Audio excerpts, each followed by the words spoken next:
Get ready to hear the truth about America on a show that's not immune to the facts with your host, Dan Bongino. All right, welcome to the Dan Bongino Show. Producer Joe, how are you today? Hello, Daniel. How are you doing? I'm doing well. Yeah, good. So listen, this Barr, I'm sorry, but yeah, good. Barr's testifying up on the Hill right now. Bill Barr laying into a lot of these Democrat hacks up there in Capitol Hill looking to impugn the integrity of our Attorney General. I want to get to this because the media freak out last night was priceless on Mueller's latest attempt to sabotage the Trump presidency. That's all that happened yesterday, make no mistake. I've got some video from CNN of Don Lemon and Ted Lieu in a full-blown panic attack, the both of them. Freaking out on television, just making stuff up. And I'm going to lay out what Mueller's really doing right now, and I want you to read between the lines. This is nothing but another sick Mueller attempt at sabotaging the Trump presidency. It's really disgusting and gross. When I'm done with this, if anyone listening had any faith left that Mueller was acting benevolently or acting without bias or acting without willful intent to harm the presidency, you are out of your mind. I'm sorry. All right, let's get to it. Today's show brought to you by buddies at Filter By. According to CDC, about 7 million people are getting hit with the flu this year. Many think getting sick has to do with the cold, but that's not true. We get sick because we spend more time inside, and some of the air inside is polluted. I'm inside my house all the time. That's why I use Filter By. I keep my HVAC system and my air clean using American-made filters from Filter By. You want to improve your chances this cold and flu season? Improve the quality of your air with Filter By. It's America's leading provider of HVAC filters for homes and small businesses. Don't kick the can down the road.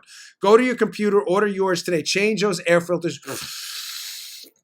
Breathe healthier air. Yes. Breathe in through the nose, out through the mouth. Healthier air. Sign up for auto delivery with Filter By, and you can save 5% off your order. They have over 600 sizes, including custom options that ship free right to your door. They manufacture all their filters right here in America. They've been a good sponsor with us for a long time. I know you need air filters. Go take care of Filter By. They take care of us. They love being on the show. They like talking to you. Save time, save money, give yourself an edge this cold and flu season. That's filterby.com, filterbuy.com, filterby.com. Make sure you tell them Dan Bongino sent you. All right, let's go.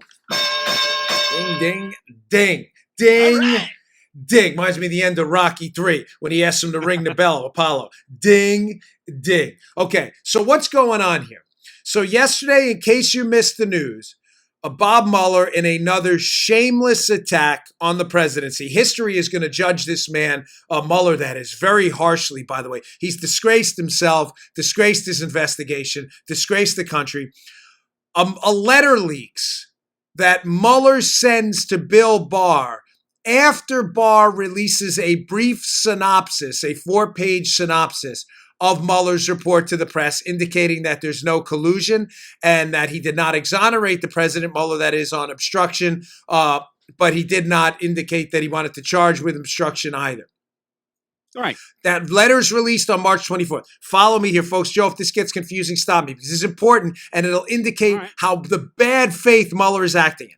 So Mueller, a few days after that March 24th release of the synopsis of Mueller's 400-page report, which Mueller indicates clearly to Barr is not inaccurate. That's in the New York Times and Washington Report bombshell last night, right? When Mueller releases his accurate summary or synopsis, whatever you want to call it, of what's in Mueller's 400-page report, when Barr releases that, Mueller sends him a letter apparently objecting to what? The media coverage of the report. So let me just give you the lead right now. Hissy fit Bob Mueller and his deranged Democrat witch hunters targeting the Trump team are upset that the synopsis of his report doesn't lead to negative media coverage. That's exactly what happened yesterday. This guy has disgraced himself. Mueller, notice in the New York Times report, I think you have to get down to like the 13th paragraph or so, and the Washington Post report on this thing about this Mueller letter. Mueller was upset about Barr's characterization of his report. You have to get down to the end of the report to find out that Mueller didn't think the synopsis of his report was inaccurate at all. Put up that screenshot, please, from the Washington Post piece. You have to get all the way to the end to get to the part where it actually indicates this from the Washington Post. When Barr pressed him whether he thought his letter was inaccurate, again, the letter synopsizing Mueller's report, Mueller said he did not. He did not think it was inaccurate, but felt that the media coverage of the letter was misinterpreting the investigation. So let's get this lead out here immediately. What an unbelievably dishonest, disingenuous figure Bob Mueller has become. This guy has disgraced himself. He's upset that the media coverage of the synopsis of his report wasn't negative enough on Donald Trump. You know what? Let me play this cut from these lunatics on CNN yesterday, Don Lemon and Ted Lieu, and you'll see how they take a story that is a non-story. Mueller did not think Barr's synopsis of his report was inaccurate at all. He's just complaining about the media coverage, and then watch the media that Mueller's complaining about distorting his report, distort what's in the report about Mueller's report. You heard Carrie Cardero just before the break, normally very measured. She said, I'm sick of the lying. I'm frustrated. Bill Barr has been lying for 3 weeks. The Senate and the Congress should just get rid of him and bring Mueller in. What do you say to that?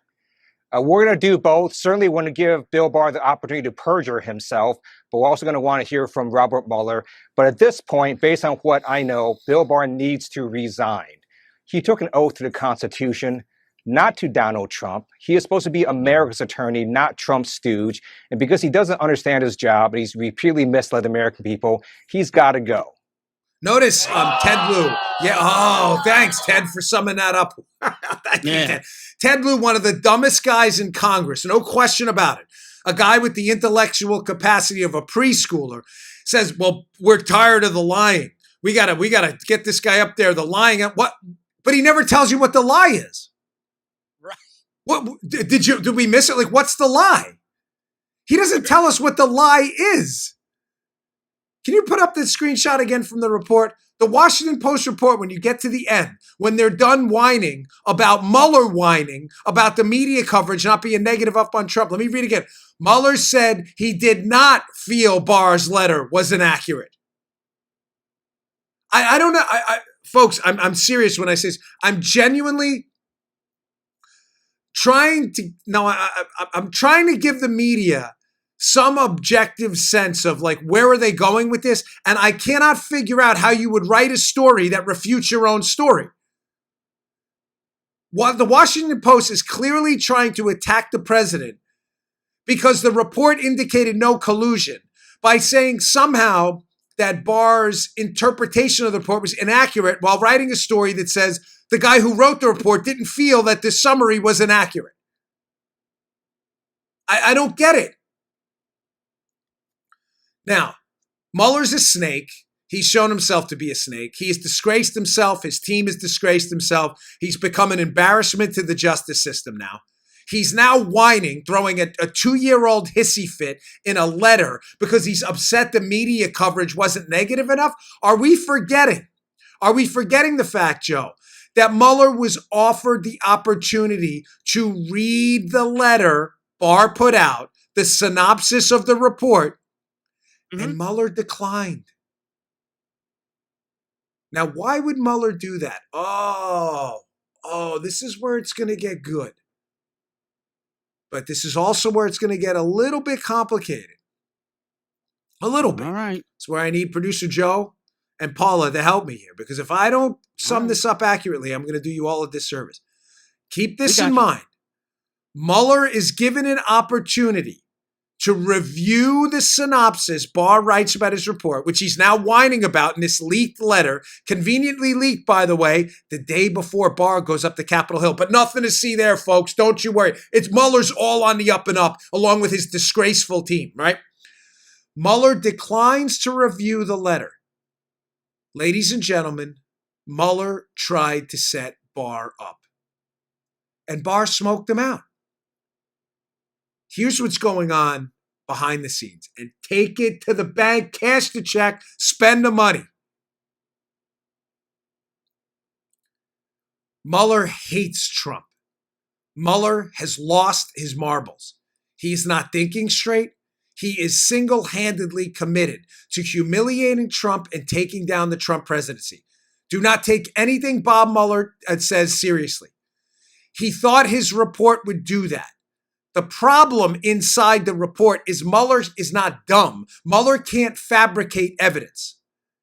Mueller wrote the report as a roadmap to impeachment. The problem is he thought Trump was stupid. And he thinks he's going to get Trump by doing the investigation on an obstruction charge. Follow me here. He knows collusion is a hoax immediately. I'll get to this in a second. It's John Solomon piece. I'll get to this in a second. Mueller knows the collusion hoax is a hoax immediately.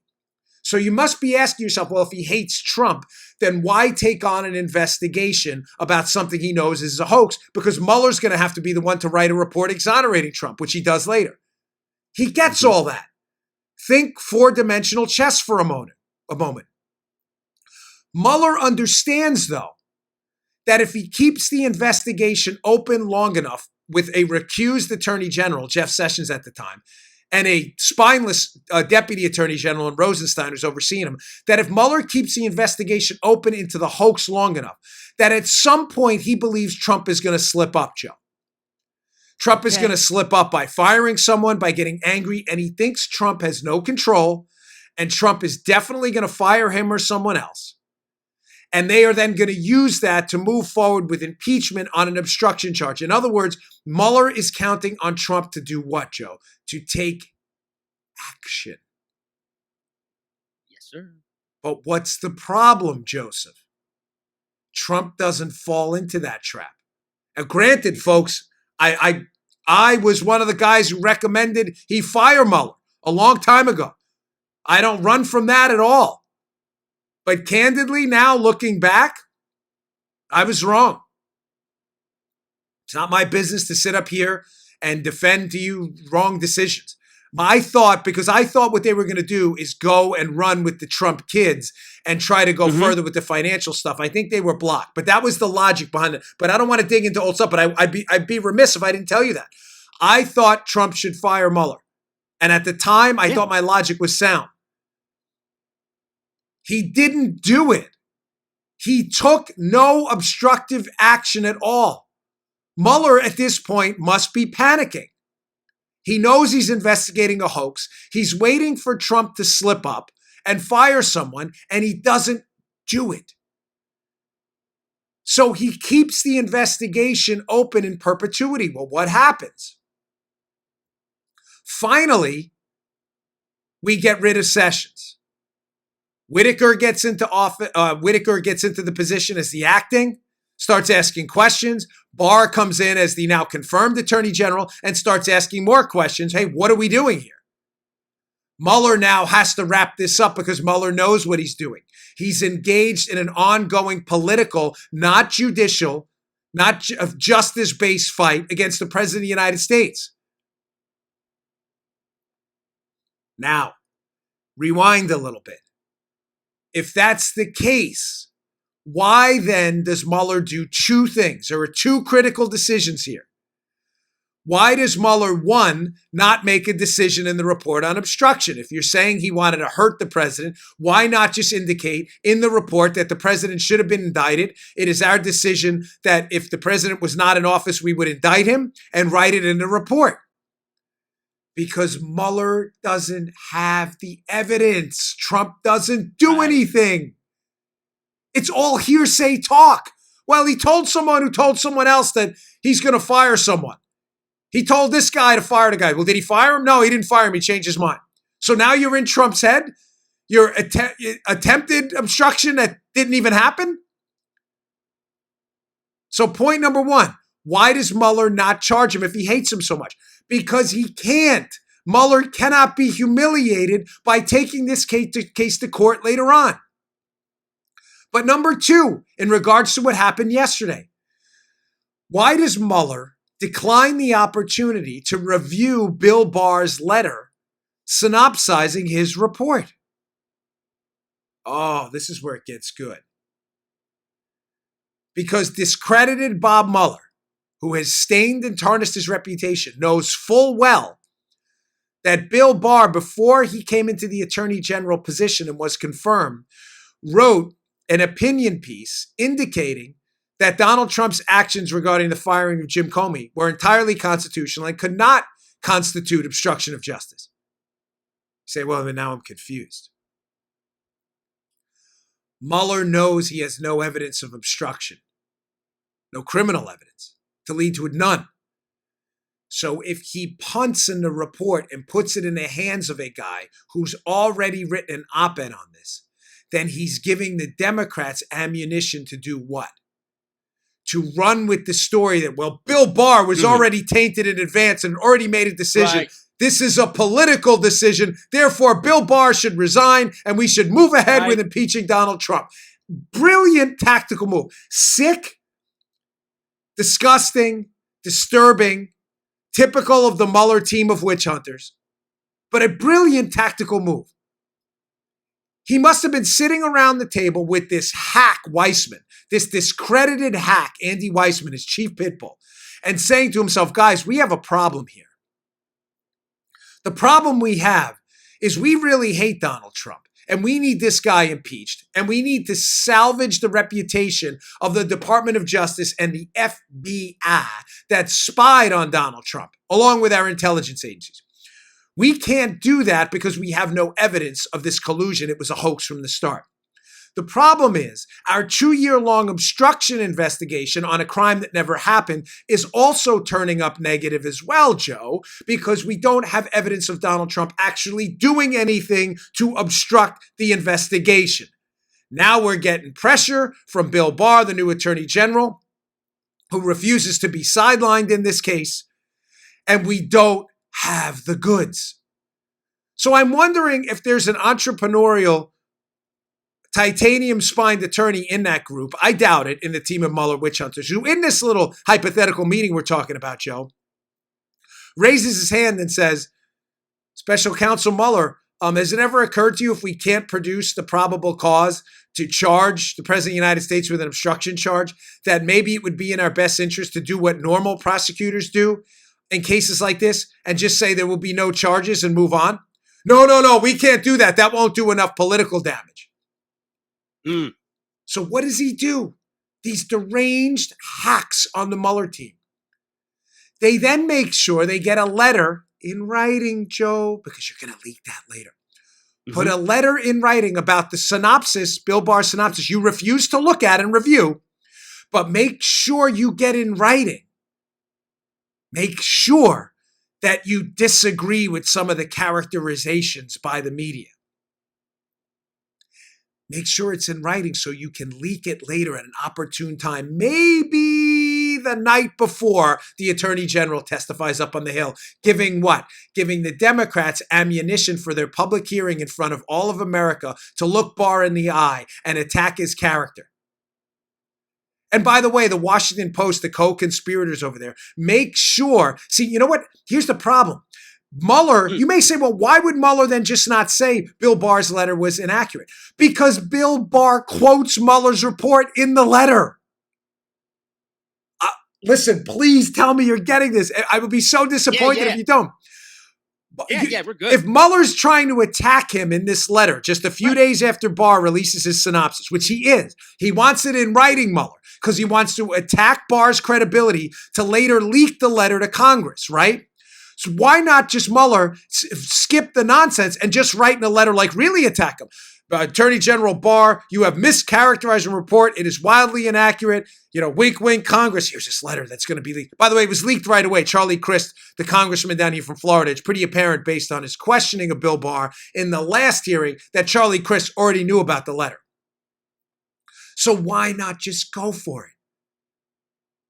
Why not just write in a letter? Bill Barr, you've disgraced yourself. You've made wildly inaccurate statements about my report. Donald Trump really is orange man bad. Orange man bad. Because Barr boxed him in again. Mueller's not bright. Mueller and his team of idiots are really stupid. Barr used actual quotes from Mueller's report in the synopsis. boxing Mueller out from claiming that the letter's inaccurate. Really? Because we have your actual quotes in there. Which part's inaccurate? The part where you, Mueller, said this? So what does Mueller have? Nothing. All he has is a baseless charge that the media coverage isn't negative enough, which he knows the hack media, when the letter's leaked, will run with to create what? More negative media. This is amazing. Sure. This is incredible. Write a letter complaining about not the accuracy of the report, the media coverage of the report, knowing liberal activists in the media will take said letter and then mischaracterize what's in your letter about the letter. This is like, we're living in crazy town. The Great Space Coaster. We are in crazy town. I'm waiting for Gary Gnu to show up. And the media doesn't even see how they've been played again for the idiots they are. They wait until the end of the story. Is the letter inaccurate? No, it's not inaccurate. There it is again. About the YouTube. Jeez. By the way, everybody needs to go back. Can I say one thing? Joe, you convinced me to talk about this. For some reason, yesterday's show on YouTube didn't do very well. I don't know what it was, and you're probably not supposed to talk about this stuff. It was the first show we've ever done that didn't blow it out on YouTube, and I got to tell you, I'm a little upset. We put a lot of work into yesterday's show. I think it's because the beginning was somber on the Venezuela stuff, where we kind of, and that's fine. But ladies and gentlemen, please, I'm humbly and requestfully asking, even if you have to skip past that stuff, please go to the end of the show. Joe and I had it's some of the best material. Joe, wouldn't you agree? Yeah, it was a lot of fun. Yeah. Oh, it was a blast. Joe's drops, Yeah. episode 969. I don't say this for the view. Listen, the our audio show did great yesterday, killer numbers. But please watch the end. It is so funny. I mean, I know self-praise stinks, but Joe, not just me, Joe was great. Check it out. We did a little bit on minimum wage and on Don't Be That Guy, which just was, we loved it. We had a lot of fun. I'd really love for you all to check it out. Sorry, I didn't mean to get sidetracked, but please check out yesterday's show too. All right, let me walk through this now. So another thing here. I want to explain to you from my prior line of work in law enforcement why what's going on here is a disgrace too. I'm going to walk through again this Mueller thing, but I want to explain to you why we don't do what Mueller's doing now in law enforcement. What Mueller's doing now is he released a 400-page report with a compilation of what he believes to be facts that hurt the president, even though he made the decision in his report to punt on actually trying to prosecute the president on obstruction. Ladies and gentlemen, there is a reason prosecutors, government lawyers, DAs, ADAs, AGs, state attorney generals, there is a reason. That starts yesterday at the show about minute 40 if you want to watch 969. Paula just texted me. But there's a reason we don't say, if I'm trying to charge Joe with a bank robbery and I don't have the evidence Joe robbed the bank, there's a reason the prosecutor doesn't release a report on Joe when he refuses to charge him. And the reason we don't do that is simple. I have it here as why we don't release evidence. Let's say I do an investigation of Joe, and I've explained this before, but it's important. And Joe's neighbor says, I think Joe robbed the Amalgamated Bank on the corner. And we start an investigation into Joe.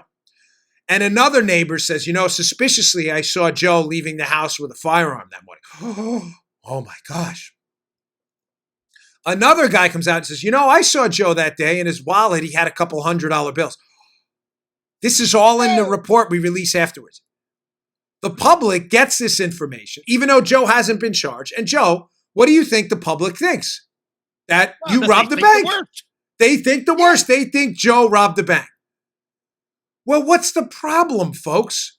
Why don't we release reports full of negative information? And Joe, there's no question that would be, quote, negative information for you, right? It's not meant to make you look good. What's the problem, folks? The problem is when the investigators, the cops or the federal agents, went out and investigated the case for the prosecutor. What happened? We found out Joe had a firearm that day because he's a concealed carry permit holder in Florida. And Joe has carried his firearm every day for 10 years. Yep. It's not connected to the bank robbery at all. We find out Joe had those $200 bills that day because he went to an ATM at the local Publix before that. Then we find out that the neighbor who said Joe robbed the bank had a beef against Joe about their property line and a tree on Joe's property that's shading his house and blocking his view. And Joe, he wanted to get back at Joe for filing a local report with the county commissioner on the property. I hate that guy. Oh, he's the worst. Yeah. But all of that, Joe, is completely left out of the report they issued to the press on Joe Armacost. That's right. Now, ladies and gentlemen, does it make sense to you why what Mueller did is disgraceful? He issues this report about a crime that never happened, and an obstruction case on a crime that never happened includes a bunch of negative information about Russians and other things and conversations Trump allegedly had. And he leaves out all the exculpatory information. Trump didn't fire anybody. He leaves out the stuff about Andy McCabe saying there was no effort to obstruct, the stuff about Jim Comey. There's a great piece up at the Daily Caller I'll have in the show notes. It's from a week ago. Peter Hassan. Why am I putting this up now? Because it's entitled, Mueller Report Exposes String of Anonymously Sourced Stories That Got It Wrong.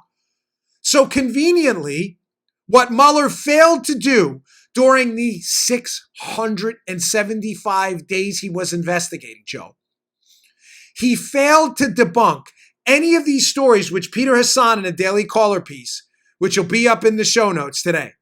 Any of the negative stories on Trump, Mueller didn't get out in front of. The WikiLeaks, Don Jr. story, the Deutsche Bank stuff. He leaves it all to fester in the public, meant to make the Trump team look horrible. Mueller says nothing about it. But the second, Joe, that Barr's letter, which he refused to review Mueller, is released, which uses quotes of Mueller's own report, the second that doesn't lead to media coverage that hack Mueller thinks is negative enough, Mueller immediately jumps out and writes a letter knowing it'll be leaked to the media to make sure the media coverage is extra super negative. Devious. What a disgusting, disgraceful episode in American history. Ladies and gentlemen, I'm sorry. Again, thank you, Bob Mueller, for your service in the Marine Corps. What you have done to America in this episode is one of the most disgusting, horrific stains on justice I have ever seen. This is a grotesque abomination. Trump won. He beat you. You failed. You failed to take down the Trump presidency. Now you're trying to take down the attorney general because you have lost it. You have done the worst thing a prosecutor and investigator could do. You let your personal hatred of another human being blind your professional acumen. You completely went off the rails. And this is your effort now, your last-ditch effort to turn the media coverage back in a negative direction. All right, I'm going to sum this up one more time in a kind of a different way, and I want to move on. I got a lot to talk about, but this is important because this Barr hearing today, we'll have some cuts for you tomorrow, is going to be another just disgusting episode. All right, today's show brought to you by, you know what I mean? Harry's. This is my Harry's razor. You see that? Nice travel cover. Look at that. Is that a beauty or what? Check that out. The nice part about these Harry's razors that I have, I love Harry's. If you go to harrys.com/Bongino, you can redeem your free trial set today.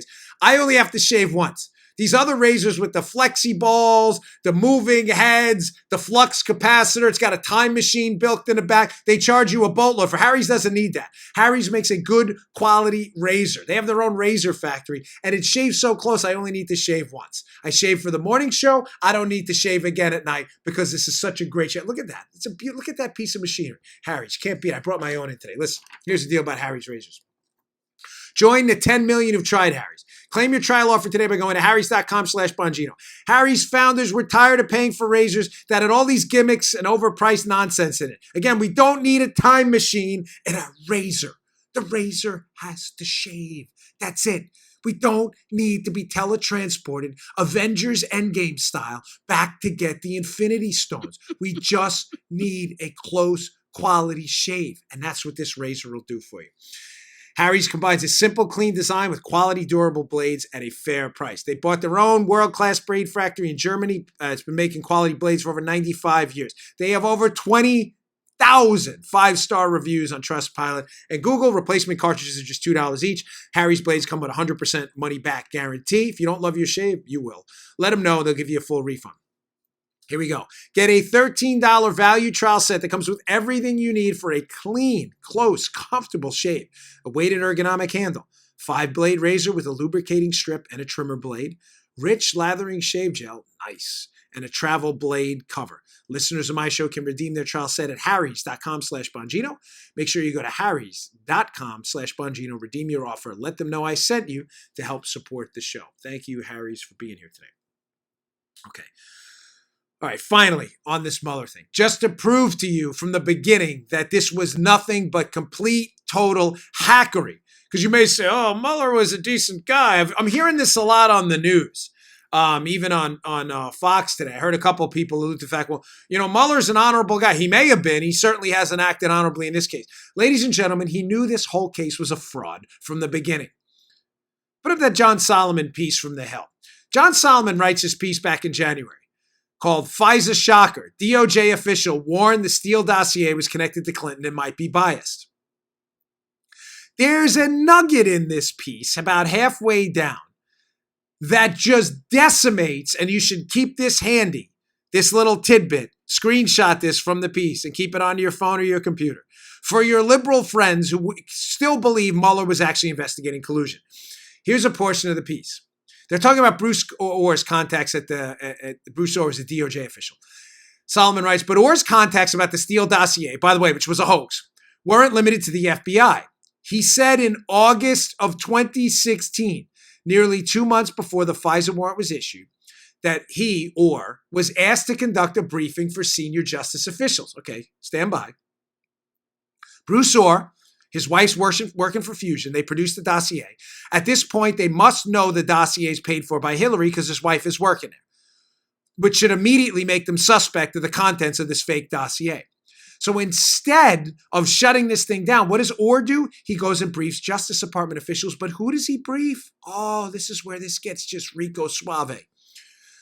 Those he briefed, Orr that is, included Andrew Weissman, then the head of the DOJ's fraud section, Bruce Schwartz, Zaina Ahmad, who was assigned to work with Lynch as a senior counselor. Ahmad and Weissman would go on to work for Mueller, the special prosecutor overseeing the Mueller probe. Ladies and gentlemen, this is August of 2016. Mueller's not appointed till May of 2017. The first guy Mueller picks for his team, Andy Weissman, already knows the dossier is a hoax. He's been briefed by Bruce Orr. Please tell me again with a straight face how Mueller's a stand-up guy. Stand up where? He's not a stand-up guy. He puts a guy on his team who knows this thing is a hoax, and yet he runs with the collusion hoax anyway. So step one, Mueller, I have this written down because I don't want to miss it. Mueller knows collusion's a fraud. But instead of doing the honorable thing, giving a press conference that week and saying, ladies and gentlemen, we're investigating a hoax based on a political document paid for by Donald Trump's enemies. No, he keeps the investigation open until Bill Barr's appointed, and they shut him down. They actually don't shut him down. I don't even want to, because then they'll give the Democrats. They start asking questions, which Mueller can't answer. Mueller basically shuts himself down. What are you doing? Was probably question number one. Step two, Mueller then transitions from collusion, which he knows immediately is a hoax. By the way, my second book, I'm sorry to keep mentioning this, but just nails these guys to the wall. I'm so proud of this book, Exonerated. That's the title. Thank you, Paula. It's available on Amazon now. Nails Mueller to the wall. Buy a copy for your liberal friends and send it to their house, please. Highlight it. Mueller then transitions to a thought crime because he doesn't have a bank robbery. No bank has been robbed. He knows there was no collusion. There was no crime. So Mueller needs to keep the investigation open. He transitions to a thought crime. The thought crime is what? Attempted obstruction. Because why, Joe? There is no obstruction. Trump hasn't done anything. The do matters, not the talk. He hasn't actually obstructed anything. Mueller knows by transitioning to a thought crime that he can continue the investigation indefinitely, continuing to use Trump's own statements against him. Anything Trump says will be painted by Mueller as evidence. Joe left his house with a firearm. He has a carry permit, you knuckleheads. Doesn't matter. That's evidence to me. He could have robbed a bank. You get it? Transition to a thought crime, and any fact, however dismissed from the actual crime. Trump gave a speech and he mentioned a Russian guy. There you go. He's obstructing justice. This is the disgusting nature of what Mueller did. So first, he knows it's a hoax. Second, he invents a thought crime. Third, Mueller finds out after nearly 2 years, 675 days, that he's never going to get Trump to do anything on obstruction. Therefore, he figures with Barr in there asking him questions, he's going to have to wrap it up. So he writes a report in the most negative, humiliating way possible, but Mueller refuses to take a stand on obstruction. Why? Because he won't dare humiliate himself in court if he ever had to actually charge Donald J. Trump. His case would be laughed out of court, just like prosecuting Joe for a bank robbery based on those 3 nonsense facts you made appear as evidence. If that's what you're prosecuting your case on, you would be humiliated in court. Mueller then punts to Barr for one reason and one reason only, to politicize this decision, knowing Barr is a Donald J. Trump appointee confirmed by the Senate, that Barr already disagrees about these unique, insane legal theories about obstruction, and he knows the media, acting like the lackey hack goons they are for the Democrat Party, will then attack Barr's credibility.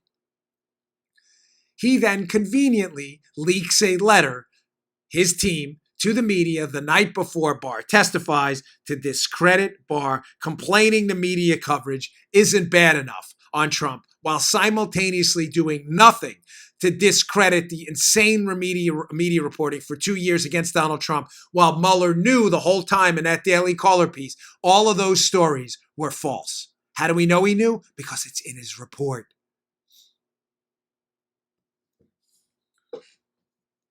Unbelievable. Unbelievable what is going on here. All right, moving on. On some good news. You could tell I was fired up this morning. Some job numbers just quickly came out. ADP puts out a job number report. It's from NBC. This must kill them to put this out. That's why I put NBC's tweet up. There were hundreds of them. I picked NBC. It must drive them nuts. Remember the Nothing But Clinton network? Right? During Nick Clinton. Private sector jobs are surging. The ADP employment report out today shows the economy added, folks, a staggering 275,000 private payroll jobs in April. Far more than analysts estimated, and the most since last July. Analysts were expecting 180,000. Yes, that must be killing NBC. Analysts were expecting 180,000 jobs, 275,000, showing those tax cuts, economic reform packages, the regulatory reform, and getting rid of the red tape is having significant impact on our U.S. economy. If we could just get a hold of the catastrophic debt situation we were in, again, I can't tell you this enough, we will be looking at an era of prosperity we have not seen anywhere in human history. Please, if anybody up on the Hill is listening, get out of your boxes for a minute, stand up and do something about this out of control government spending. All right, moving on. Venezuela yesterday, I just wanted to highlight this one simple point here. Venezuela's gotten ugly. We've seen vehicles running people over, firing on civilians. It's a humanitarian disgrace. This is what happens with socialism.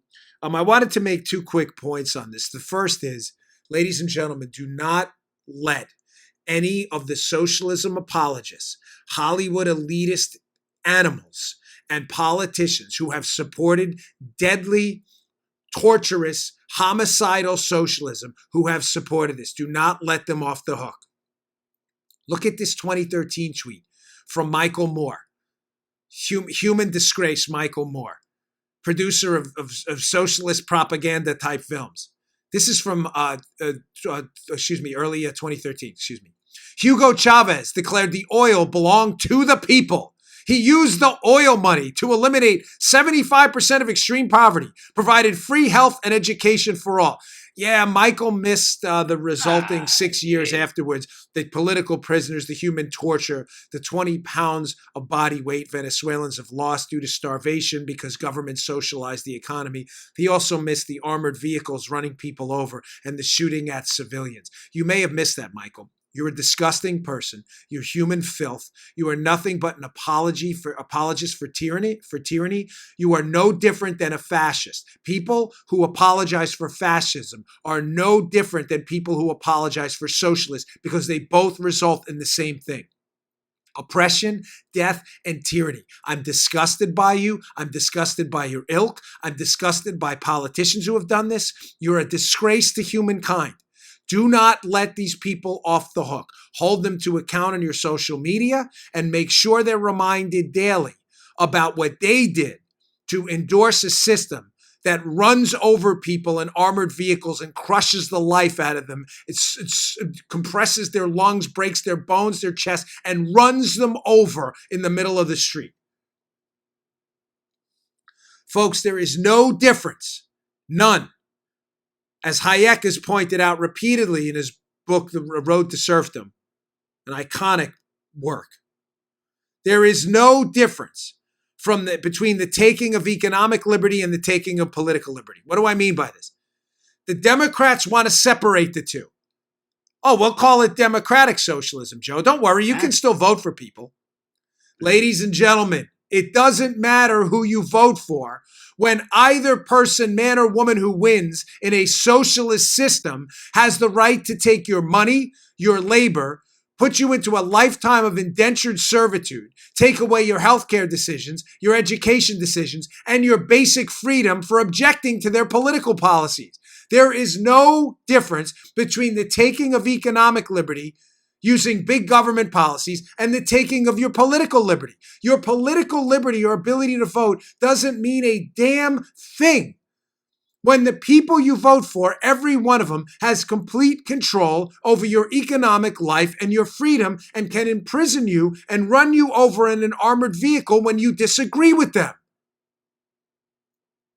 There is no difference. There is no such thing as democratic socialism. Socialism is a complete control and the subservience of innocent human beings by government bureaucrats put into power to terrorize you. Whether you vote for them or not while they terrorize you and beat you to death is irrelevant. There are no change agents in socialism. There are despots and tyrants. A ballot doesn't make that go away. You say, well, what do you mean, Dan? You can vote for it. That's what happened in Venezuela. And what did Maduro do? Maduro stacked the ballot. It doesn't matter if you get to vote. What did the Russians used to say, the Soviets, Joe? It matters who counts the votes. Yeah. And they always seem to magically count the votes for them. Stop allowing the Democrats to convince you that there is a distinction between economic liberty and political liberty. Is this clear what I'm telling you? The Democrats in Congress, the radical leftists, want you to believe that empowering big government over your health care, Medicare for all, empowering big government over your money, 90% tax rates, Julian Castro proposed, empowering them over your kids, public schools, no school choice. They want you to believe that is separate and distinct, Joe, from political liberty and that you'll still be free because you can pick your leaders. That's not the way this works. When you forfeit your freedom, the ballot box is meaningless. There is no difference between economic and political liberty. When you forfeit away your money, your health care, your education, and your very right to assemble and object to a government for the people, what results is people being run over on the streets by armored vehicles by the socialist tyrants in charge who count the votes. That's all that matters.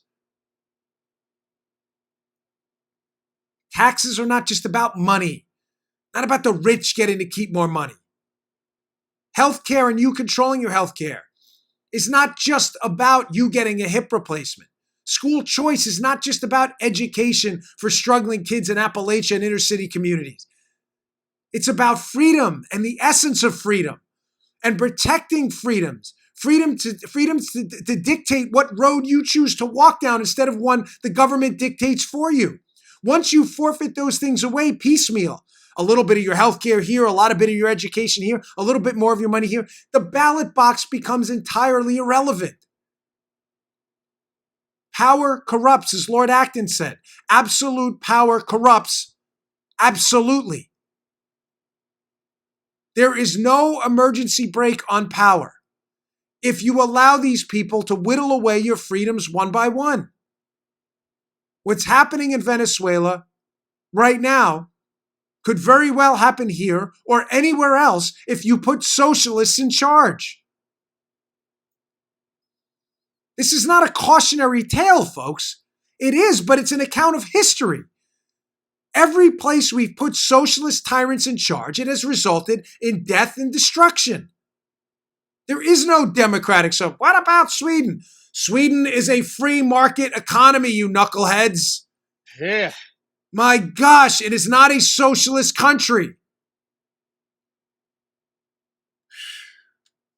It's unbelievable. When are we going to hold AOC and Sanders and Michael Moore and Sean Penn? How are these people held accountable for the death and destruction that they endorsed? Oh, well, it's not that one. We endorse real socialism. That is real socialism. People being run over by an armored car. That is real socialism. Speaking of which, more knucklehead policies. So Kirsten Gillibrand, Democrat senator from New York, who pretended at one point to be a moderate to get elected by upstate New Yorkers when she needed some political votes. She's now running for president, although you'd never know. She's polling at negative 62%, which is impossible. I didn't think it was even possible to poll negative. How do you poll negative? How do you do that? I'm kidding. Of course, not polling negative. She's polling at about zero. Poll negative. How do you poll it? It's like polling negative. You poll someone, you ask them who they'd support, and they'd be like, this person I will absolutely not support no matter what. As a matter of fact, take my name off this list and don't ever call me again. That would be negative support, right? Kirsten Gillibrand. Right. They want to rescind their vote. That's a negative vote. They go into the local board of elections after voting by mail. Can I have that back, please? I want to burn that. Sorry, that's not how it works. This is a negative vote for Kirsten Gillibrand. Take my vote back. So she's polling nowhere. So she's getting desperate. So she comes out with this ridiculous plan, and I'm tying this together, of course, because I try to, put threads throughout the show to make it seem somewhat continuous. This is the new socialist plan, Joe. Democracy dollars, she calls them. Gillibrand's plan to give every voter $600 to donate to campaigns. Yes, this is just a doozy, isn't it? So Kirsten Gillibrand, radical leftist from New York, wants to give voters your money to donate back to her campaigns and others. And she calls them hysterically democracy dollars. I call them anti-democracy dollars. Now, ladies and gentlemen, there's a couple of obvious basic flaws with this ridiculous plan. So just to be clear, she wants to give voters up to $600 for vouchers.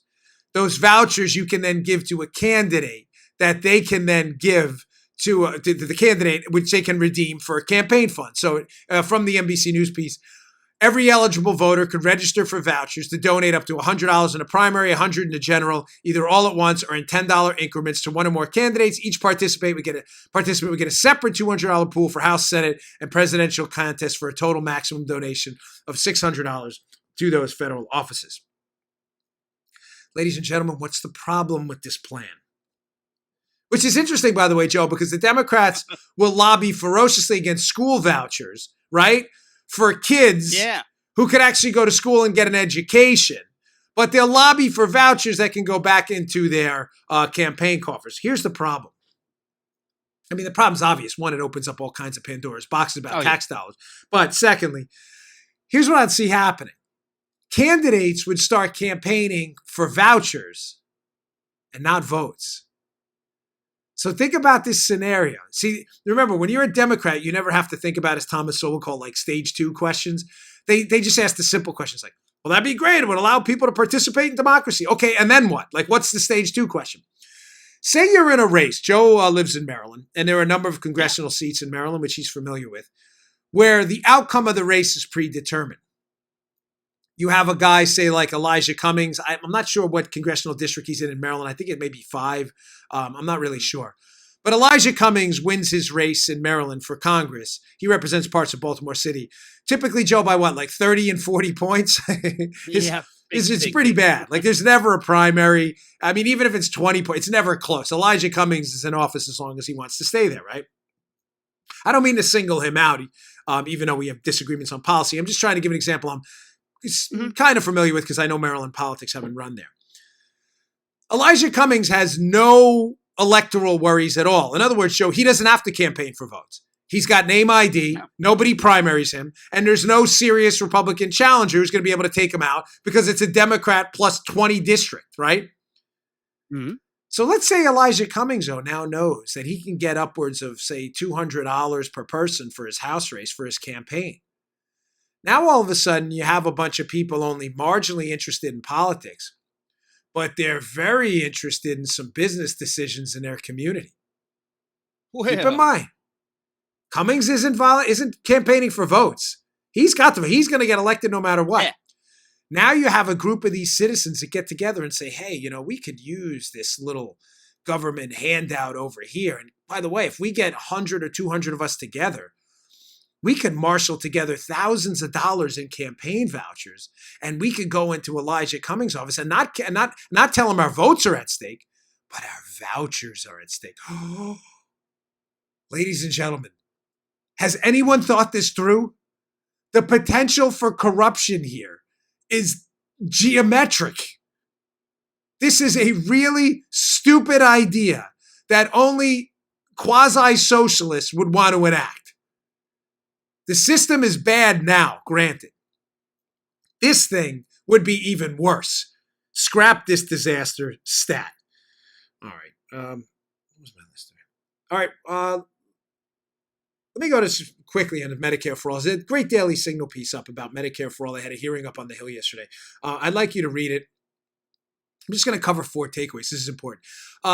Daily Signal piece, 4 takeaways from House Democrats' Medicare for All hearing by Rachel Del Giudice. I think I'm saying that right. I'm Italian. I should know how to say that. Or is it Giudice?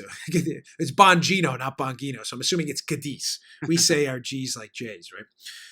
So they had this hearing, and 4 points they brought up about Medicare for All. Again, the theme here being what's happening in Venezuela can darn well happen here when you empower socialists who now want to take over campaign donations. They want to take over your healthcare system. So they had a couple of people up there yesterday, up on the Hill, and they brought up 4 points in this Medicare for All hearing in this piece. The first was that one of the Democrat groups that went up there to lobby for Medicare for All, Joe, said tragically, and I mean this, that the VA system is like the perfect model for this. Go check out Veterans Affairs. Veterans are getting great health care up there, parroting the Alexandria Ocasio-Cortez line about how great the VA is. Conveniently leaving out the fact that there was an enormous VA scandal under the Obama administration where veterans, the best of us, people who sacrifice men and women, their safety and security, protect our freedom under our constitutional republic, their health care, they were being left on rationed waiting lists to die. The guy up there on the Hill who was advocating for the VA system at AOC, they might have missed that story. So that was the number one takeaway, that the Democrats are tragically using the VA as a model of government efficiency, knowing people have actually died waiting for healthcare on these VA lists. Number 2, another Democrat group up there cited the efficiencies built in a government system. Ladies and gentlemen, this is a joke. I have debunked this talking point 1,000 times over on this show. There are no cost and quality benefits or efficiency benefits for introducing third-party payers. The government is a third-party payer. In a traditional free market, there are 2 parties. There is a doctor and a patient. The patient agrees on a price they're willing to pay. The doctor agrees on a price they're willing to charge. The patient wants quality. The doctor needs to provide quality to attract the patient. This is not hard. When a third party pays, the government pays the doctor. The doctor has no incentive to provide quality or to serve as many patients as he can or her. Mm-hmm. Because the patients aren't paying. Right. The patient also has no incentive to seek out the best price from the doctor. Not impugning doctors, by the way. It's just simple economics. It works anywhere, in any field, not healthcare only. The patient doesn't care about the price. They're not paying. They already paid through their tax dollars. They're going to try to get as many of those dollars back as they can, which drives up costs. So the second point the Democrats brought up on the Hill is utterly absurd. The third, there were some Republican counterstrikes. The takeaway was there's going to be a massive doctor shortage. There's approximately a shortage of 120,000 doctors now. This will only be exacerbated as doctors find out that under Medicare for All, they're all going to take a 40% haircut on their salaries. Good luck retaining people then. Finally, last takeaway, and we'll run for the day.